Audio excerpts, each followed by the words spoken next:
Hello everyone, Luke here, welcome back to the channel. So if you guys saw my last video where we did the temporary emergency repair on the rad pipe, well it's actually time to replace it, and that little repair did a really nice job of holding up for the next few days until I was actually able to order this part in.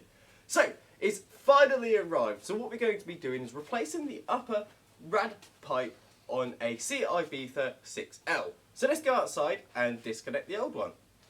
So the first thing we have to disconnect is the push fit clip, and that is the connector flange that the actual rubber pipe connects onto, because that whole bit is going to be replaced. And this should be really easy. I basically get a nice flat head and just pop that clip out. I should be able to give it a wiggle and it should just pop out. So let's do that.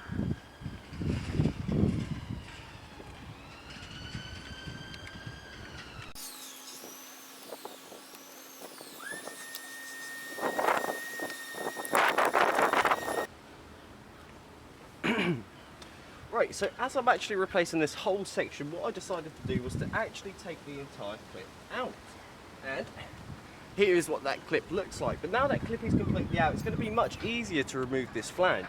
So if I give that a wiggle, I can see that that's coming off. So now that's nice and loose, what I'm going to do is loosen this clip up here, pull this side of the rad pipe off, let the coolant drain into a container, and once I've let the coolant drain, I'm going to pull this whole section off, and it should just be a matter of grabbing this, making sure the clip is all the way extended, putting it on the correct way, clipping it on, and then basically clipping this onto the actual engine block. So let's do that. There we go, that's the rad pipe off, and it was actually pretty easy. Like I said, I removed this clip, gave this a bit of a jiggle so it completely come off, and once I had this side off, I tried to capture as much coolant as I could into a container so it didn't go onto the floor, and then once I did that, I was able to come here with a pair of pump pliers, loosen this clip, give it a jiggle, and the whole thing popped off. So this is basically worth going into the bin. So let's get rid of that. There we go, and then pull our nice new part out. So what I did is I pulled the clip down so this connecting flange can actually connect to the radiator. And now I basically push that on, making sure that all the grooves line up, and then give it a good old wiggle.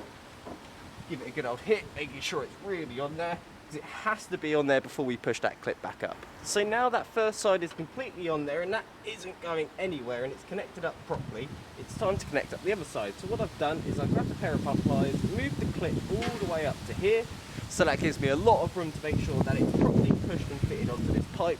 But before we do that, I'm going to make sure that I clean this connector. Okay, so now we've actually replaced that radiator hose or pipe, depending on what you want to call it, and we've topped up the coolant. It's time to actually start the car.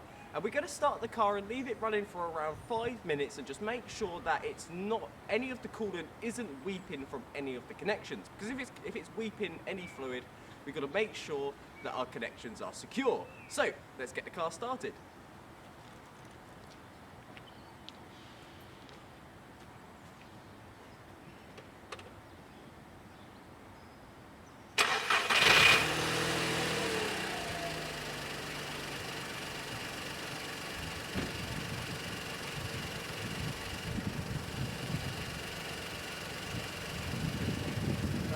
And there we go, so I'm just going to leave that running for around 5 minutes to make sure that the coolant is actually flowing around the system and there's no leaks or weeps in the actual part that I replaced.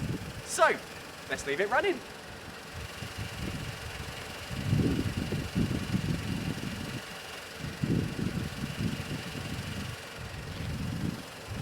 As a side note, I think, as a quick side note, when I was starting the car before with that little repair that I had on it, it was having a bit of a rough start.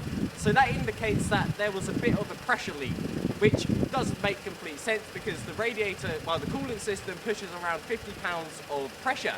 So that started up really nicely and it sounds much healthier. And there we go, the car's been running for around 5 to 10 minutes. It's almost warmed up to optimal temperature. I've made sure that I've been giving it a few revs just to make sure that the coolant is actually flowing through the engine. So, a few benefits of replacing this, which I didn't realise. The throttle feels way more responsive now, which I feel like is a big benefit because it felt like my car was losing a lot of power. But now that's been sorted, it feels like the power has come back. So what I'm going to do is actually go pick my little sister up from a local town nearby, which is around 16 miles away. That's about a 40-minute drive. So I'm going to go drive it, make sure everything's okay, and I'll come back and update you guys when I'm back. So I actually replaced this rad pipe on the Saturday. Today is now the Monday, and I went and picked my little sister up on the Saturday and then dropped her back off on the Sunday. So that means I've done around 50 miles, plus the little bit of extra stuff that I've been doing over the weekend. So we're probably looking at about 70 miles, and the rad pipe is holding up absolutely perfectly. We haven't lost any fluid since we've replaced that, which means we've done a good job. And now the car is running perfectly again. So, with that now being repaired, that does bring me to the end of this video. It was actually really easy to do, and I really hope you enjoyed it. If you have any questions, don't hesitate to put them in the comments, and I'll try my best to answer them all. Anyway guys, I hope you have a fantastic day, and I'll see you later. Oh, and please don't forget to subscribe.